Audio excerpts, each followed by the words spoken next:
On y va, ça marche. 1, 2, 3. Ok.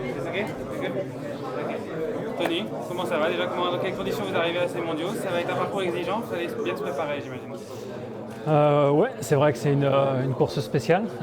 Le championnat du monde, ça reste le rendez-vous de fin de saison, surtout cette année avec la distance qui est très longue.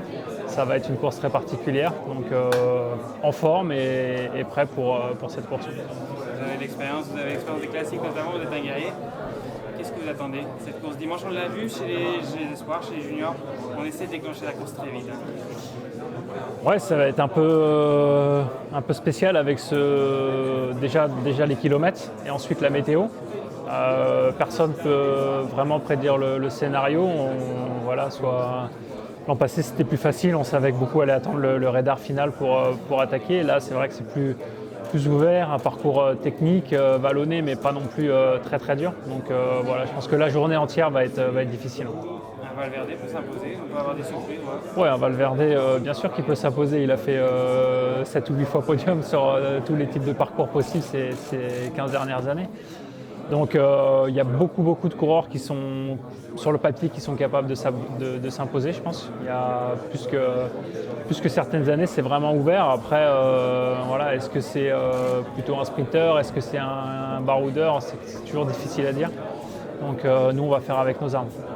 La dangerosité du parcours, ça joue sur la course. Il va falloir vraiment avoir des coureurs qui sachent bien tenir le vélo. Thomas Leclerc a dit qu'il avait fait sa sélection en fonction de ça aussi. Oui, de toute façon, c'est une course qui va être sous la pluie, sur des routes très techniques. Donc c'est vrai que ça se rapproche d'une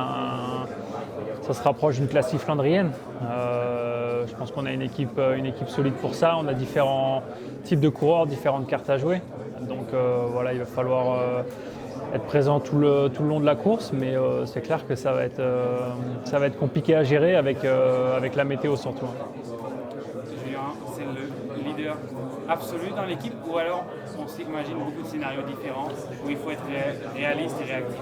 Je pense qu'il y a plusieurs scénarios possibles, mais en tout cas dans tous les scénarios, Julien reste la pièce maîtresse. C'est clair que c'est le numéro 1 mondial. Quand on regarde l'équipe sur le papier au niveau international, c'est le seul qui a gagné des grandes courses à ce niveau-là. Donc avec la saison qu'il fait, c'est clair que c'est vraiment le leader incontesté de cette équipe de France. Et vous, votre rôle? Il faut qu'on en parle avec Thomas. Il m'a déjà fait comprendre qu'il comptait sur moi sur le final pour être là avec Julien. J'ai beaucoup d'expérience. J'ai fait beaucoup de championnats du monde. J'ai été là plusieurs fois dans le final.